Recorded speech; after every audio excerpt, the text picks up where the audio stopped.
Son casi las 6 de la tarde cuando el joven Felipe Aravena regresa a su casa en el pasaje Los Agustinos de la Villa El Carmen.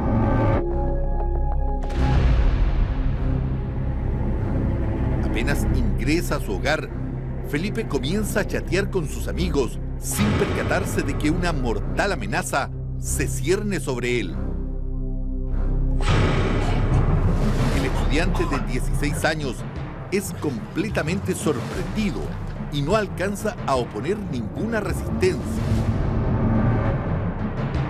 Luego de ser estrangulado, Felipe es arrastrado a una pieza contigua, donde extrañamente es atado de pies y manos.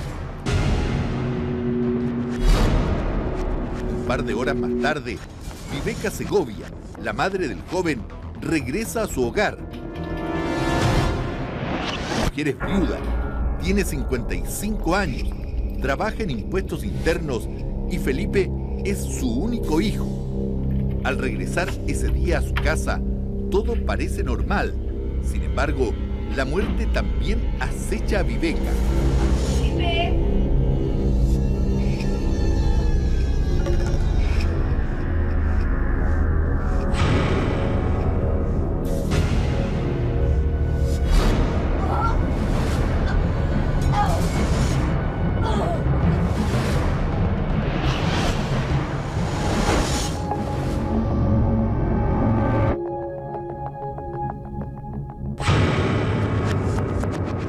Esta es la casa del pasaje Los Agustinos, donde esa tarde del 1 de diciembre del 2008, Felipe y su madre fueron brutalmente asesinados. Sin embargo, la jornada macabra aún no llegaba a su fin.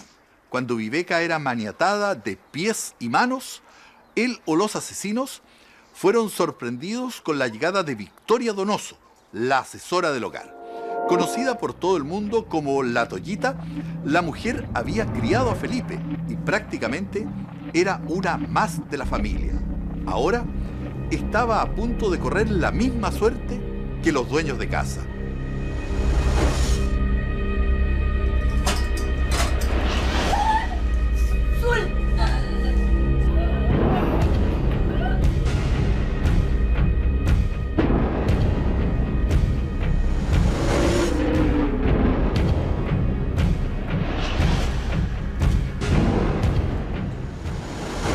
Al día siguiente, la polola y los amigos de Felipe estaban inquietos por no saber nada de él. No contestaba el teléfono y tampoco se conectaba a internet como lo hacía habitualmente. Fue entonces cuando decidieron venir a este lugar. Y aquí la preocupación aumentó. Primero porque el teléfono sonaba al interior y nadie contestaba. Tampoco habían recogido el diario de la mañana y el auto de Viveca se encontraba estacionado aquí en el pasaje. Sin duda algo extraño estaba ocurriendo. Asustados, llamaron entonces a Carabineros. Los policías llegaron rápidamente. Como nadie abría, decidieron ingresar a la casa por la puerta de la cocina, la que se encontraba abierta. En el interior, todo estaba perfectamente ordenado. Sin embargo, al revisar los dormitorios, se encontraron con los 3 cadáveres.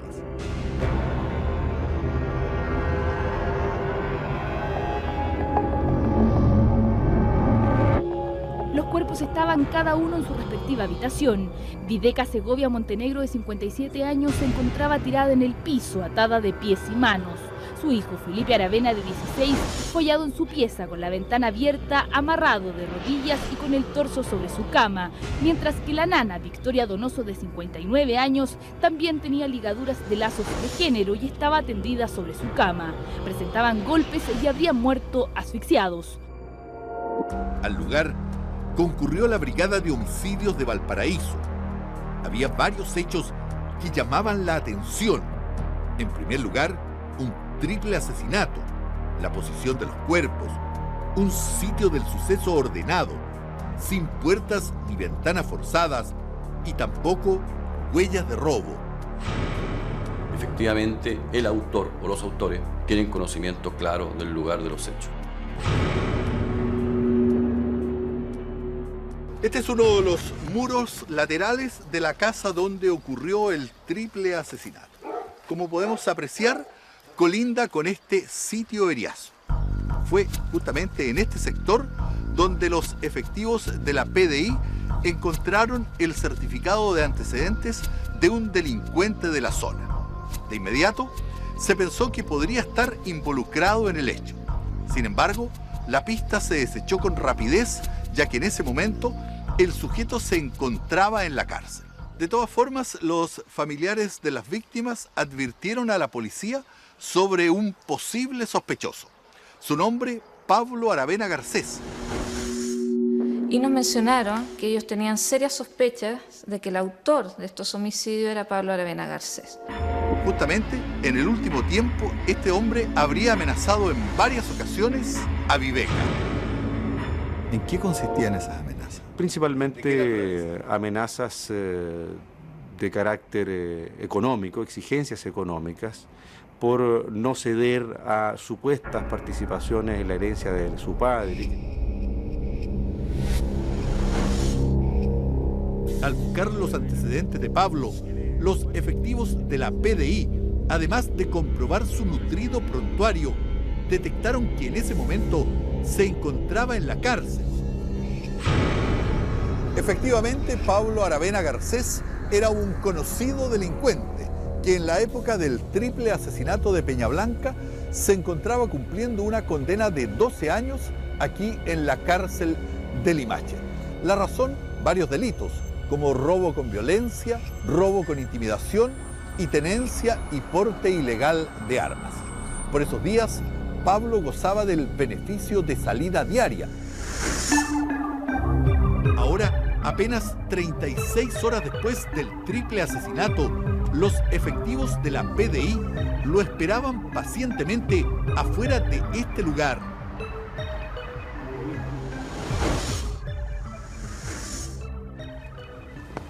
Pablo Aravena, ¿Qué pasa?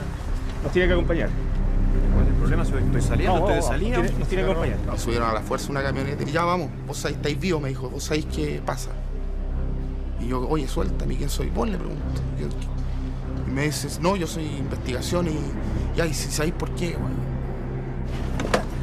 Venimos a interrogarte sobre la muerte de Viveca Segovia, Felipe Aravena y Victoria Donoso. ¿De qué estáis hablando? ¿Qué pasa por tu mente en ese minuto? ¿Cómo reaccionas? ¿Qué piensas? Bloqueado, yo quedé mal. O sea, quería golpear al tipejo que me detuvo, que es el señor Arriaga. Quería golpearlo porque me dio rabia que fuera tan indolente para comunicarme una noticia de esa calaña, o sea, de esa magnitud, que fuera tan indolente, tan poco humano. Pablo era hijo del primer matrimonio de Alfredo Aravena, quien además era padre de Felipe y pareja de Viveca. Hace 2 años, un cáncer había terminado con la vida de Alfredo, un hecho que provocó conflictos por la herencia y que ahora tenía al hijastro en la mira de la policía. Pablo es un tipo de carácter fuerte, jamás tuvo necesidades económicas, pero desde muy niño parecía encandilado, apropiándose de lo ajeno. Yo robo de cabros chicos. A los 4 años fue el primer robo que tuve y es como normal para mí, digamos. No fue una cuestión así de que me voy a hacer delincuente un día para otro o no sé, no. ¿Cómo así? Oye, ¿cómo a los 4 años robas por primera vez? Entré a un negocio con mi papá a comprar y saqué una plata de una caja. ¿Persigue que sentiste alguna adrenalina? Muchos niños roban. Felicidad. Felicidad. Mucha felicidad, sí. Porque pude comprarme un paquete de dulce y sí, me sentía contento, si me acuerdo. ¿Cómo continúa la cosa? Robando supermercados, robando kioscos, robando autos. En comunicación telefónica desde Australia, país donde reside, Angie Aravena recuerda las tendencias delictuales de su hermano Pablo. El Pablo siempre estuvo metido en cosas raras desde bastante joven. Entiendo que en una oportunidad roba las joyas de una tía. ¿Te acuerdas de eso tú? Sí, me acuerdo de eso. Yo me acuerdo más que nada de la tristeza de mi papá y de la pena que trajo a la casa de nosotros. ¿Cuándo fue la primera vez que te pillaron?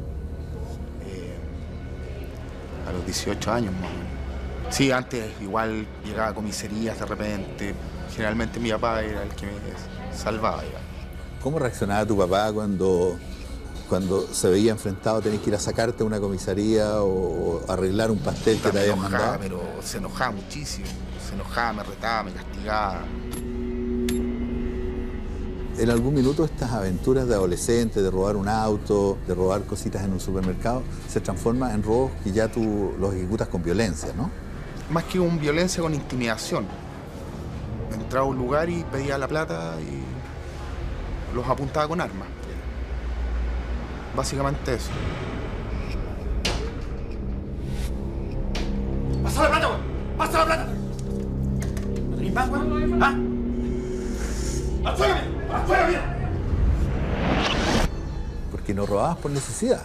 No lo hacía por una cuestión de necesidad para comer, digamos. No. Ya, para darte gusto. Sí, también, sí, de pronto puede haber sido eso. En junio de 1987, cuando solo tenía 19 años, Pablo se vio envuelto en el confuso homicidio de un homosexual. Un incidente ocurrido en el barrio Alto de Santiago y por el cual recibió una condena de solo 5 años y un día. Una sanción que fue incrementada en otros 3 años por el hurto del vehículo y también del dinero de la víctima. Gracias al apoyo legal de su padre y también a su buena conducta, Pablo estuvo solo 3 años en la cárcel. La pagué y la repagué y no aparece en ninguna parte en mis antecedentes. Fue una pelea, básicamente eso, y punto. ¿Una pelea donde podría haber muerto cualquiera de los dos, crees tú? Cualquiera de los dos. Cuando ocurrió el homicidio, Alfredo Aravena, el padre de Pablo, se esforzó por explicarle a todo el mundo que el hecho se había tratado solo de un desgraciado accidente. Como que el Pablo era inocente y todo eso. Pues entonces yo, en el fondo yo sentía que el Pablo había sido víctima de algo. En 1991, poco después de que Pablo recuperara su libertad por el homicidio del homosexual, su padre Alfredo Aravena conoció a Viveca Segovia, una mujer soltera de 40 años.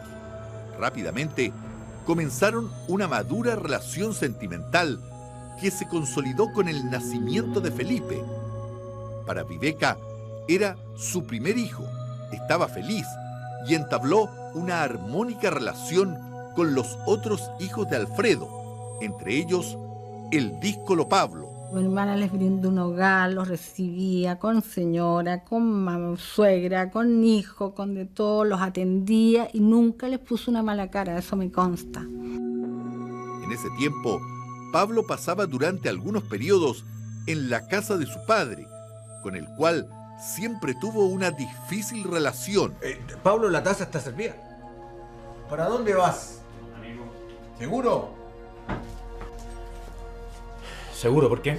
Ah, claro. ¿Acaso los condoros me lo he mandado yo? Alfredo, si el Pablo va donde no amigo. ¿Verdad, Pablo? Alfredo, él es su hijo, oiga. Después puede ser peor. Desde el minuto que apareció en la vida de mi papá, siempre fue conciliadora, siempre fue una mujer que estuvo ahí por la unión de la familia, porque estuviéramos bien, porque mi papá fuera feliz. Mire, a lo mejor no es el mejor momento, ¿no?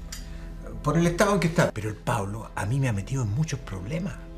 Cuando tenía como 18 años, se metió en una pelea. Le pegó a un gallo y el gallo se murió. ¿Se murió? Se murió. Ah, pero fue un accidente, sí, ¿ah? ¿Viveca cree esta versión? Claro, porque mi hermana le creía todo y veía por los ojos de Alfredo. Lo que Alfredo decía era la verdad absoluta. Sin embargo, en el tema del homicidio, Alfredo le había mentido a sus familiares y ocultaba un secreto que lo angustiaba, hasta que no aguantó más y decidió contarles la verdad a sus seres más cercanos. En realidad, no se trataba de un simple accidente, sino de un brutal crimen. Lo más importante, digamos, que fue el cambio de la versión de que mi hermano había sido víctima, entre que mi hermano no había sido víctima y había sido planeador de todo eso. Todo comenzó la tarde del 6 de junio del año 1987, cuando Pablo conoció acá en Viña del Mar a un homosexual que lo trasladó en su vehículo a Santiago.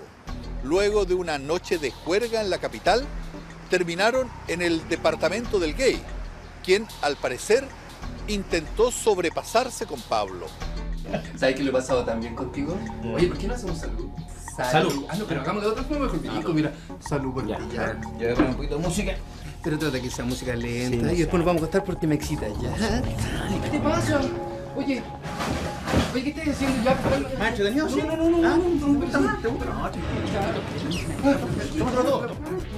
El Pablo parece que lo había tratado de curar. Eso, al seco. ¿Quería otro más? Y creo que le sacó un cheque. ¿Dónde hay la plata? La pieza. No tengo plata, tengo cheque nomás. Efectivamente, Pablo se enfureció con Daniel y luego de intimidarlo con un cuchillo, lo obligó a extenderle un cheque por 1,5 millones de pesos. ¿Estamos? Sí, está bien. ¿Estás contento? Las investigaciones posteriores revelaron que Pablo actuó esa noche fría y cruelmente. Luego de emborrachar a su víctima, lo obligó a introducirse en la tina de baño y también a seguir bebiendo. Allí se durmió. Fue el momento en que Pablo llenó la tina con agua y ahogó a Daniel. Ingresó a su hogar y lo mató. Incluso, posturalmente, trabajando el sitio del suceso, dando una excusa, llevándose sus pertenencias. Luego Aravena robó el dinero y el vehículo del homosexual y regresó acá a Viña del Mar, donde al día siguiente fue detenido por la policía. Esa era la dura verdad, una verdad que finalmente Alfredo terminó por confesarle a su familia. ¿Cómo se vive en el seno de una familia normal con un delincuente enquistado en el corazón de esa familia? Fue horrible. Esos años fueron horribles. Lo concreto es que 3 años después, Pablo recuperó su libertad y a través de un decreto ley logró que se borrara el antecedente de ese homicidio. Al salir de la cárcel, se casó y junto a su mujer se fueron a vivir a Valdivia, pero muy pronto se separó y volvió a delinquir. Esta vez fue un violento robo a mano armada. Yo creo que iba con la intención de matar, porque una persona que va con una pistola, con un arma, yo creo que esa es la intención, o amedrentar, pero si las cosas se le ponen difícil va a disparar y no se sabe lo que va a pasar. Después que me separé me puse ya más rudo, digamos, en el ambiente. Nos vamos dando cuenta de que el tipo es un delincuente y con muy malos instintos. Luego de separarse de su mujer, Pablo regresó a la Quinta Región, donde siguió cometiendo un delito tras otro, hasta que nuevamente fue atrapado y debió enfrentar a la justicia. Corría el año 2000 y las causas en su contra se habían acumulado. Esta vez, la mano de la ley venía más pesada que nunca. Y ahí le hacen el juicio, le tiran 12 años. Mientras en la cárcel de Valparaíso, Pablo comenzaba a cumplir una larga condena, en Peñablanca su medio hermano Felipe se asomaba a la adolescencia. Delgado y de casi 1,90 m de estatura, Felipe era amante de la música, una pasión que compartía con su amigo y vecino Sebastián Herrero.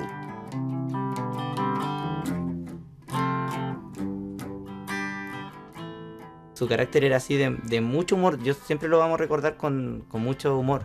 Siempre quiso ser músico. O sea, él soñaba estar, ojalá, en los Guns N' Roses tocando. Él siempre se vio como un guitarrista profesional y todo, pero estaba claro que lo que quería estudiar era alguna ingeniería. ¿Felipe te habló en alguna oportunidad de Pablo? Sí, una vez que escuché un comentario que hizo de él, pero que era un vago, que no hacía nada en su vida. ¿No te contó que había tenido problemas con la justicia, que había estado preso? No, solamente me dijo que no se llevaba bien con él. Felipe era el orgullo de su padre Sin embargo, Alfredo no podía disimular la angustia de ver a Pablo nuevamente en la cárcel. Nunca pudo entender por qué su otro hijo, que lo tenía todo, se había convertido en un contumaz delincuente. Uy. Si el Pablo hubiera salido así. Ay, Alfredo, deje de culparse, por favor. El Pablo no es una mala persona, pero ahora está equivocado. Era el año 2002 y la familia estaba a punto de sufrir un nuevo y devastador golpe.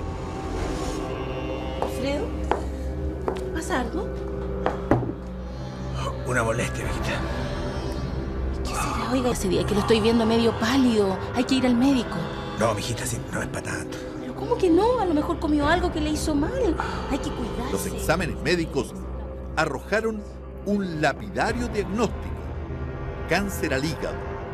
Y a Alfredo se le desencadena esta enfermedad, dicho por mi hermana, por todas las penas y tanto nervio y siempre con el creo en la boca, como se dice, de que Pablo podía cometer otro delito o atentar contra su propia vida. ¿Tú crees que la enfermedad del cáncer que se le desarrolla a tu papá pudo haber estado vinculado con las angustias, con las penas, con los problemas que le generaba a Pablo? Sí, estoy segura. Pese al duro diagnóstico, Alfredo estaba dispuesto a luchar hasta el final. Quería luchar, quería vivir, decía que Felipe estaba tan chico, que no quería dejar sola a la Videca.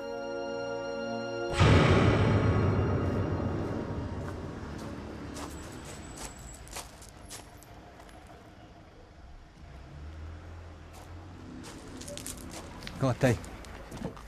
Bien, ¿y usted? Aquí, pues. Hace tiempo que no lo veía por aquí. Vino a re poco, unas 4 veces en total, una cosa así. Y en una de esas veces fue a Valparaíso y me dijo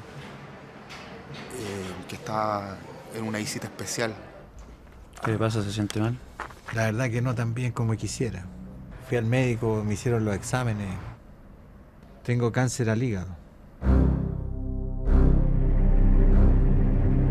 Y ahí me contó que tenía cáncer al hígado y que era irreversible, que se iba a morir.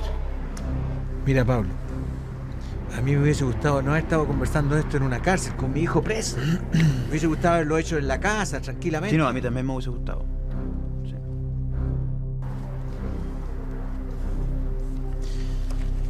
¿Por qué no arreglamos un poco esto, papá, y nos olvidamos de lo que ha pasado? Empezamos a tener una relación más estable, ya nos veíamos constantemente. Yo, gracias a Dios y a los funcionarios que estaban en ese minuto en el set, pude pasar la mayor parte del tiempo con él. Efectivamente, Pablo pudo estar más cerca de su padre, ya que comenzó a gozar del beneficio de salida diaria. Sin embargo, pese a todos los esfuerzos de los médicos, la salud de Alfredo fue empeorando inexorablemente. Fines de 2005, él ya se entrega.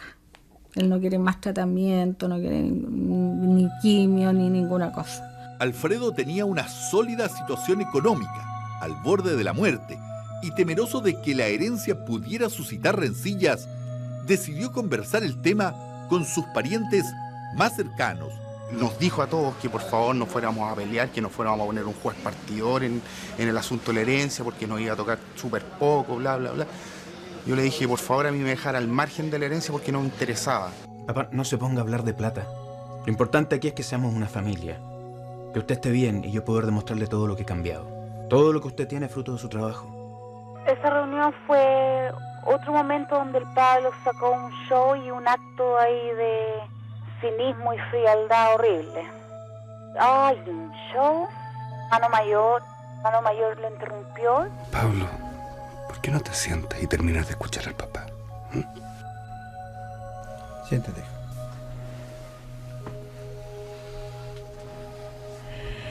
Mira, hijo, espero que todo lo que dijiste sea verdad. Y te lo digo de corazón. No quiero que se peleen entre ustedes, compartan, que sean una familia. Ustedes saben que los últimos años que he pasado con Vivi han sido felices.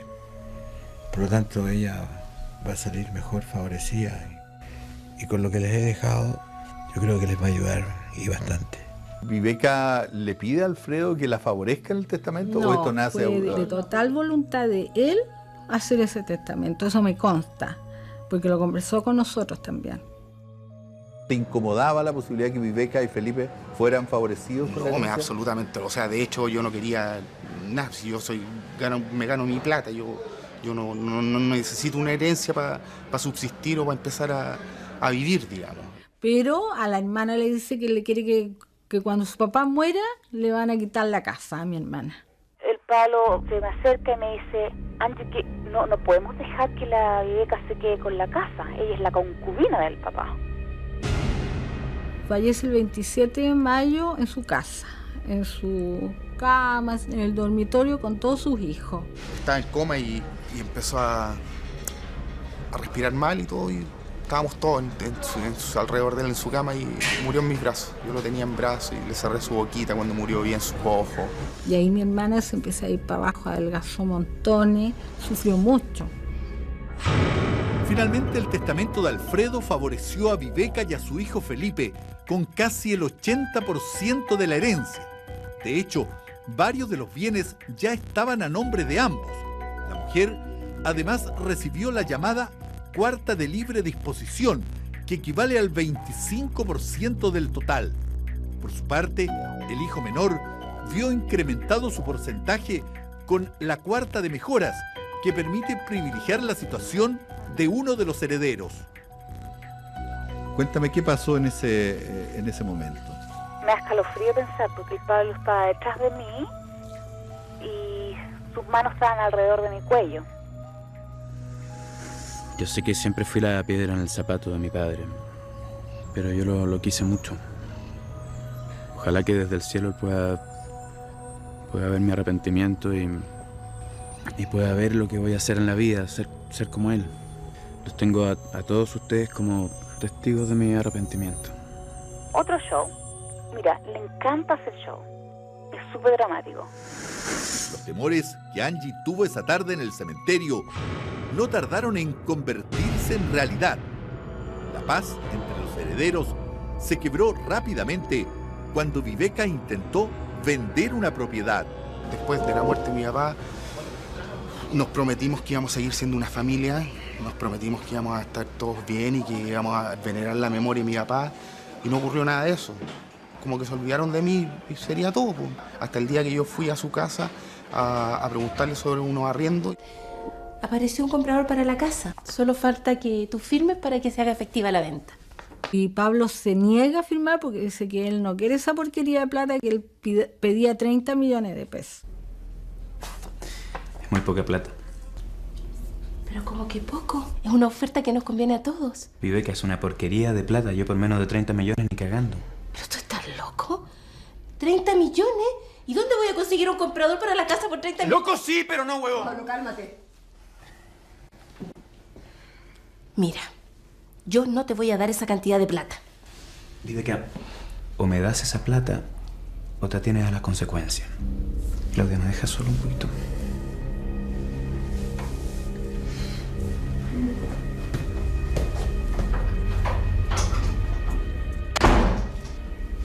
Mira, Viveca, yo he matado, he robado, he hecho muchas cosas y no me cuesta nada mandarme otro cóndor. ¿Entiendes? Pablo, hazlo por el recuerdo de tu padre. Si tú quieres más plata, todos van a querer más. Yo firmo, pero me das más plata.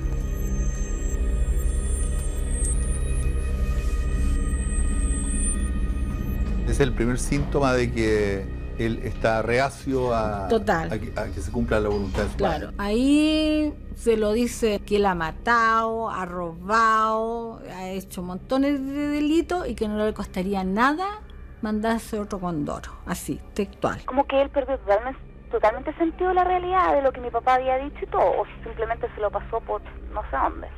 Lo que ella en su oportunidad denunció es que justamente por un problema relativo a bienes, Pablo Aravena había concurrido para exigirle cierta participación en los beneficios económicos por los arriendos de estos bienes, y que al no obtener una respuesta positiva habría amenazado a doña Viveca diciéndole que tuviera cuidado.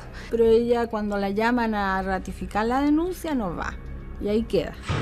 Tú a partir de ese minuto la comienzas a amenazar a ella. No, eso es falta. O sea, ¿cómo? ¿Cuándo? Yo iba en son de paz. Pues incluso que ella después reconoció que se había transformado, que no había actuado bien conmigo. Me amenazó y me dijo que me tenía que atener a las consecuencias. Ese tipo es un loco. No por algo estuvo en la cárcel, ¿no? Yo le digo a mi hermana, ¿por qué no le das y te quedas tranquila y vives tranquila con tu hijo? Yo no le voy a dar esa plata. No se la voy a dar. Y si tiene cualquier problema va a tener que hablar con un abogado. Pero por supuesto, tú no tenés que firmar nada que no te diga el abogado. La familia nunca te advirtió lo que era capaz de hacer este tipo, ¿no? Ven a vivir con nosotros, Viveca. ¿Cómo se empieza a manifestar ahora esta molestia de Pablo en forma más seguida, más cotidiana, no? Ya, una vez que se ve perdido, yo creo, de que no puede revocar el testamento, que mi hermana no va a ceder, empieza ya las amenazas telefónicas, que vaya a ver lo que era pasar negra, y llamando al niño. ¿Y qué le decía Felipe? Le decía, oye, dile a tu mamá que me tiene que dar más, porque, o si no, que se atenga a las consecuencias. Según Olivia y la propia familia de Alfredo, Pablo comenzó a merodear la casa de Viveca, supuestamente para amedrentarla y para detectar en profundidad todos sus horarios y movimientos. La nana lo había visto, unos vecinos lo habían visto. Con un gorro, con lentes de sol, una capucha, típico del Pablo, cuando está haciendo como sus trabajos de investigación, digamos, planeando algo. ¿Cómo reaccionaba Viveca con esas amenazas telefónicas? Empezó a ponerse mal, a ponerse depresiva, mal genio. Cuando yo le quería abordar el tema, mi hermana no quería escuchar, decía ya, y un día se fue, estábamos lo mejor tomándote aquí, dice ya, no quiero saber nada, y se va.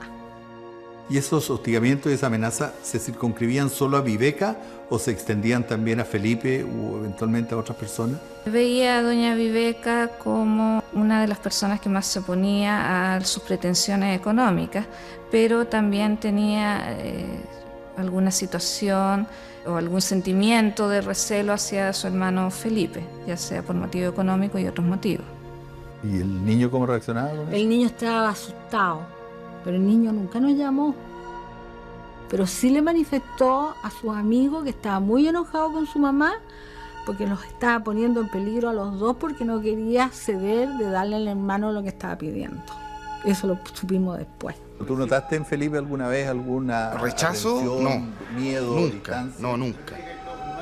No, nunca sí porque soy delincuente, nunca. Como diciendo el hermanito que me tocó, digamos.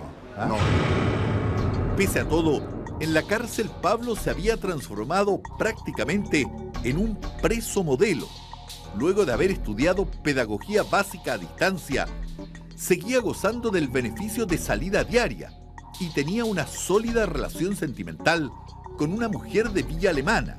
Tenía que venir a dormir de domingo a jueves y viernes y sábado lo pasaba en mi casa todo el día, o sea, digamos las noches. Y ya tenía organizada mi vida, mi vida la tenía formadita. Sin embargo, sus conflictos por la herencia continuaban. Así fue pasando el tiempo, hasta el lunes 1 de diciembre del 2008. Eran cerca de las 5:30 de la tarde. Como siempre, Felipe regresaba a esa hora del colegio. Casualmente, se topó en los pasajes de la Villa El Carmen con Milena Gómez, la madre de su amigo Sebastián. Y iba con la cabeza agacha, ya muy concentrada, y pasa por el lado mío y me saluda y me asegura, tío. Ay, niño, me asustaste. ¿Para dónde vas? Para la casa. ¿Le puede decir al Seba que me llame? Ya, yo le digo. Ya, chao, tía. Chao. ¿Qué hora era, más o menos? Yo calculo como a las 5:30, por ahí. Más o menos. ¿A qué distancia estaba de su casa cuando lo viste tú? No, él se venía bajando a la micro. O sea, estaba a un par de minutos de su casa. Sí. Se supone que a él lo matan apenas entra a la casa. Y por lo que han dicho los policías, claro, que lo estaban esperando adentro. que fue el primero. O sea, tú lo ves a él prácticamente 5 o 6 minutos antes que sea asesinado, ¿no? Sí.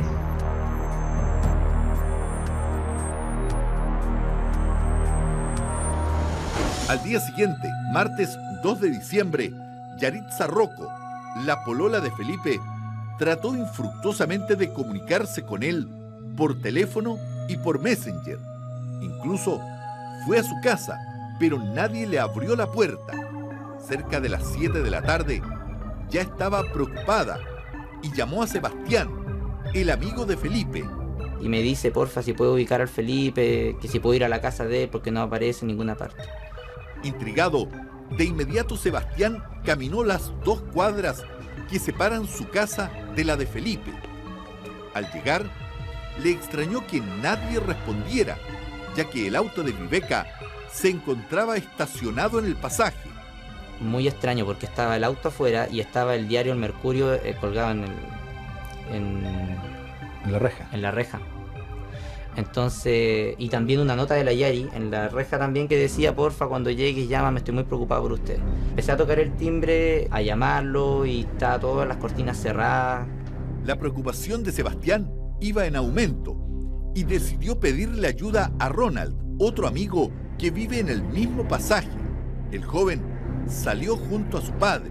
Todos estaban extrañados. Con su celular empezamos a llamar por teléfono a la casa. Sonaba el teléfono adentro y no contestaban. Dijimos, llamemos al Felipe. Llamamos al celular de Felipe y estaba apagado. Llamamos al celular de la tía Viveca y sonaba adentro también. Y ahí fue cuando ya el papá de Ronald llamó a los carabineros. Llegó un retén con 2 carabineros. Le contamos la situación y uno de ellos se pasó por donde me pensaba pasar yo, que era por el muro del frente.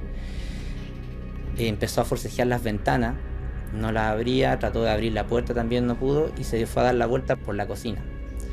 Entonces dijo, están las 2 puertas abiertas.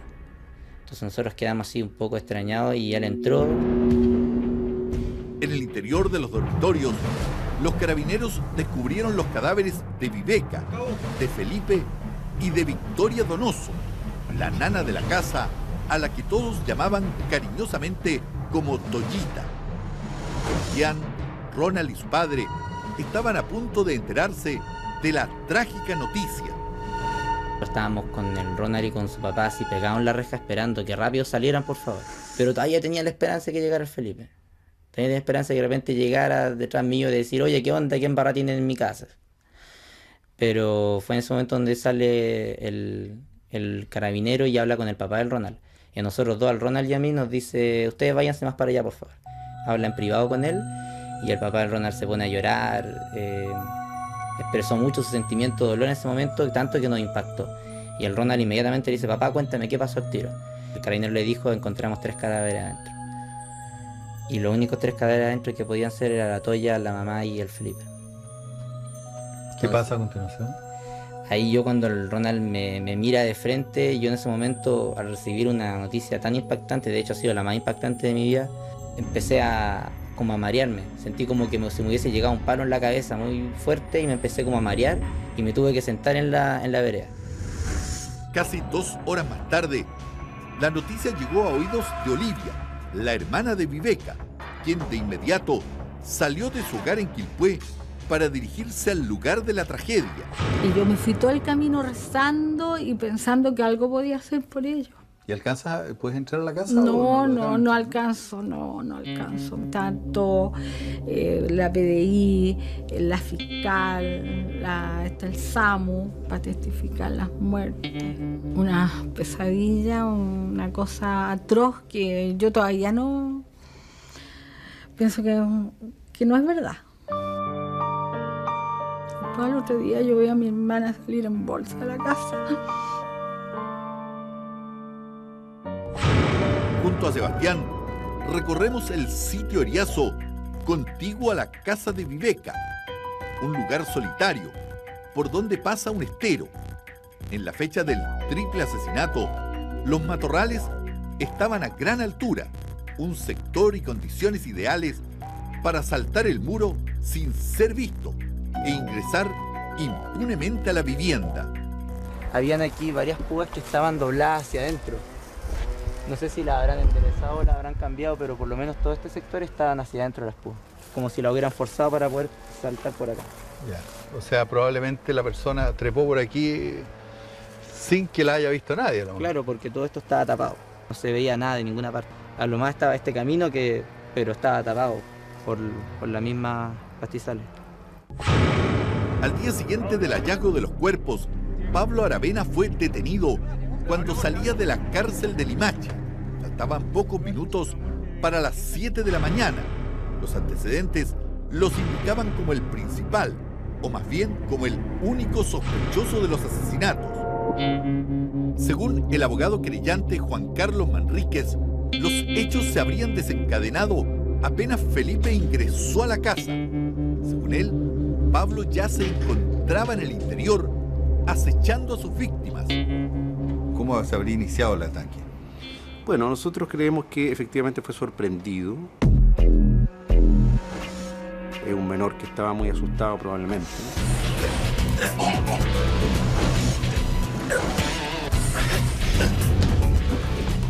Fue presa del pánico, al que se reduce, se asfixia y se amarra. Aparece boca abajo, amarrado, con una forma muy particular de amarrarlo, casi en una postura ritual. Luego de salir de su trabajo en las oficinas de impuestos internos en Viña del Mar, Viveca Segovia se dirigió de regreso a su casa. Como siempre, tomó esta ruta, el troncal sur que une en forma muy expedita Viña del Mar con Peña Blanca. De acuerdo a los registros, pasó a las 8:15 por este portal de peaje. Estaba a menos de 10 minutos de llegar a su casa y también a menos de 10 minutos de encontrarse con la muerte.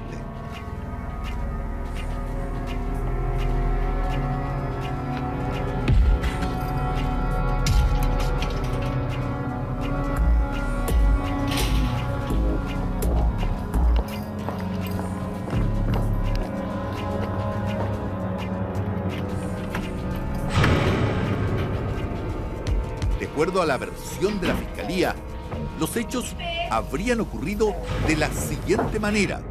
Doña Viveca Segovia sí fue en realidad la única que opuso algo de resistencia, lo que se reflejó en determinadas lesiones que ella tuvo.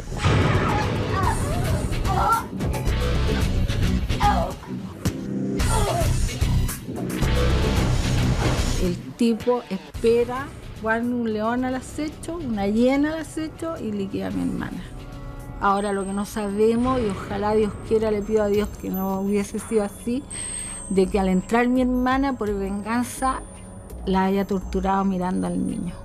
¿Y tú lo crees capaz? Lo creo capaz. Es un hombre que tiene una mente diabólica. Lo creo capaz. Que la arrastró hasta que vio a Felipe, mi hermano. Casi en los mismos momentos en que Viveca era maniatada, Toyita, la asesora del hogar, regresaba a la casa. Primero, se dirigió a su dormitorio en una dependencia externa. Se cambió ropa y luego ingresó a la parte principal de la vivienda. Tampoco pudo hacer nada para evitar su trágico final.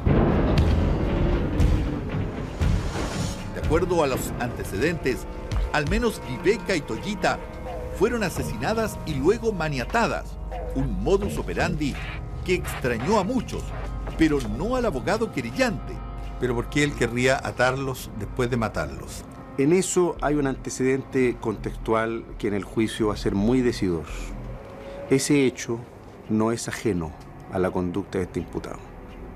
Él ya ha demostrado tener suficiente dominio para realizar esas y otras acciones con otras personas en su historia vital.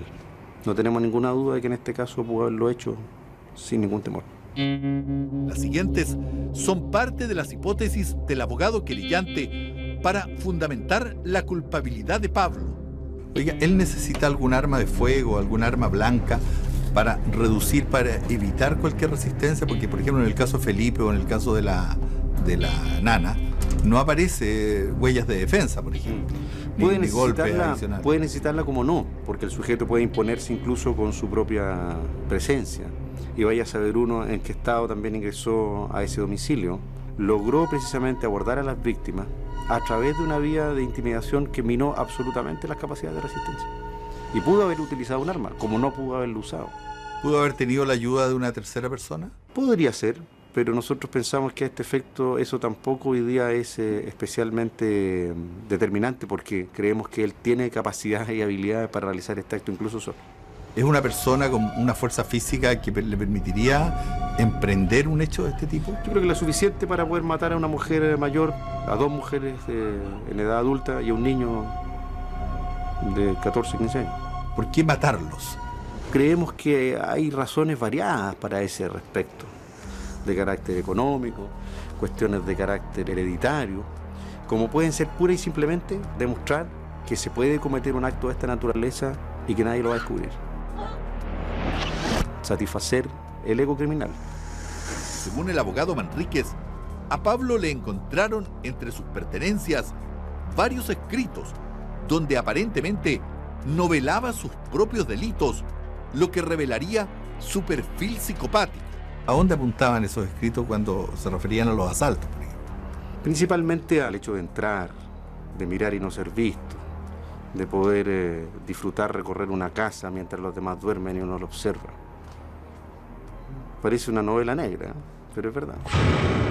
¿Y el protagonista de esos escritos es el mismo o es una persona que no se identifica? No. No hay un autor fantasma, digamos. Coincide absolutamente con el intérprete de los relatos. Hay escritos que encontraron de fragmentos de mi vida que sí puedo... Que son autobiográficos de alguna manera, ¿no? Sí, tal vez, y también con algo de ficción, digamos. Después de lo ocurrido, Pablo perdió de inmediato el beneficio de salida diaria, lo que provocó en él una profunda molestia.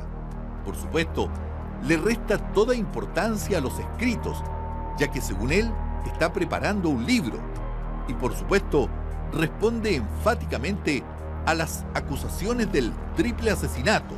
Contra mí no pueden tener absolutamente nada, porque yo no tengo nada que ver en esto, pero absolutamente nada que ver.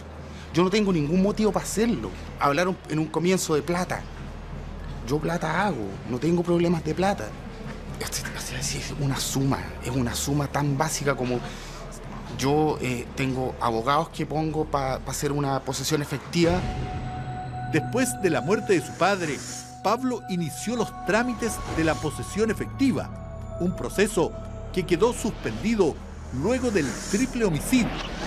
Me están acusando de hacer un crimen perfecto y voy a ser tan estúpido para no darme cuenta que se va a atrasar no sé cuánto tiempo una posesión efectiva por las muertes de ellos. O sea, de ser encontrado culpable, Pablo podría perder su porcentaje de la herencia y la familia de las víctimas podría iniciar un proceso en su contra para desheredarlo. O sea, ¿tú piensas que era demasiado burdo que tú lo hubieras matado? O sea, claramente salías para atrás en esto, digamos, desde todo punto de vista. O sea, pero absolutamente. ¿Qué gano yo con matar a la Vía, al Pipe o a la Toya? ¿Qué gano yo? Ahora el dolor que me han causado, el dolor que le han causado a mi familia, es una cuestión impresionante. Todo lo que hemos sufrido. ¿Por qué? Porque no tuvieron el tiempo, no quisieron hacerse el tiempo de investigar bien. Yo del dolor pasé una raya inmensa. Yo a esta altura no tengo pero idea de lo que pasa y no me interesa. El estigma me lo colgaron y yo socialmente estoy estigmatizado como un triple asesino. O sea, es así de corta. Me acusaron, me condenaron y me remataron socialmente. Salió diciendo por ahí un tarado en las noticias que yo tenía cara de psicópata o no sé qué. Entonces ahora yo soy conocido en todas partes como el triple asesino. ¿Qué crees tú que pasó en esa casa? Tengo mis dudas y mi hipótesis, digamos, pero no las voy a mencionar, no las voy a decir porque no voy a cometer la misma injusticia. ¿Esa hipótesis tiene nombre y apellido? Y puede más que tenga más de un nombre y más de un apellido. ¿Y tú las situarías en el círculo cercano a las víctimas? En el círculo, pero no familiar. No familiar. ¿Tú sospechas de tu hermano en relación a este triple asesinato? Sí. Sí, yo creo que lo planeó súper bien. Y Pablo no es tonto. ¿Lo crees capaz de cometer un triple asesinato y particularmente matar a su hermano Felipe? Sí. Sí, ¿eh? Es una persona que no tiene capacidad de amar. Mi papá le decía al Pablo, Pablo, tú soy un paralítico emocional, no puedes tener sentimientos. O sea, todo lo que tú querías, tú no te importa el daño que le hacía a las demás personas. No me cabe la menor duda que el Pablo hubiese hecho lo mismo conmigo si hubiese estado allá. Los primeros días de junio del 2010, Pablo Aravena fue trasladado por motivos de seguridad desde la cárcel de Limache hasta el penal de alta seguridad en Valparaíso. El 22 de ese mismo mes fue formalizado aquí en el Juzgado de Garantía de Villa Alemana por robo con homicidio en la persona de Viveca Segovia, a quien, además de asesinarla, le habría sustraído un anillo y dinero de su cartera, además de homicidio calificado en contra de Felipe Aravena y Victoria Donoso, la Toyita. 18 meses de frustración y dolor descargados sobre el carro de gendarmería que sacó del tribunal a Pablo Aravena Garcés, desde el comienzo sindicado como el principal sospechoso del triple homicidio del 1 de diciembre del año 2008, las contradicciones del imputado, el chequeo de su tráfico de llamadas y los nudos utilizados para amarrar a las víctimas apuntan a Aravena. Según el Ministerio Público, ya se cuenta con las pruebas para investigar al imputado en un caso que parecía ser el crimen perfecto. Bueno, la prensa señaló varias veces que este era un crimen perfecto. El Ministerio Público y la Brigada de Homicidios siempre sostuvo que era un crimen que se estaba investigando. Según la Fiscalía, Pablo efectivamente ingresó a la casa por escalamiento y esperan ahora una pena de presidio perpetuo calificado. Según la defensa, no existe ninguna prueba directa y solo se trata de conjeturas en contra de Pablo, quien sería víctima de una fuerte estigmatización pública. No hay ninguna prueba científica, directa o indirecta, que indique que él es el autor del hecho. No hay testigos, no hay absolutamente nada. Hay solamente una posición o una teoría policial que indica que él puede ser el hechor. Para la familia de Viveca se trata solo de un frío asesino que lleva la maldad en la sangre. Lo concreto es que el tribunal fijó 1 año de plazo para desarrollar la investigación. Mientras tanto, los enigmas seguirán rondando en torno a uno de los casos policiales más emblemáticos, pero también más escabrosos de los últimos tiempos.